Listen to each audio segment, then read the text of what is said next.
Hello, everybody. I'm already working in my folder week 9 and continue using Microsoft Visual Studio Community Edition as my source code editor.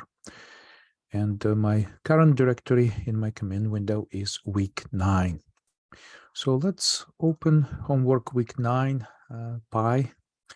And this is our agenda for this section of videos.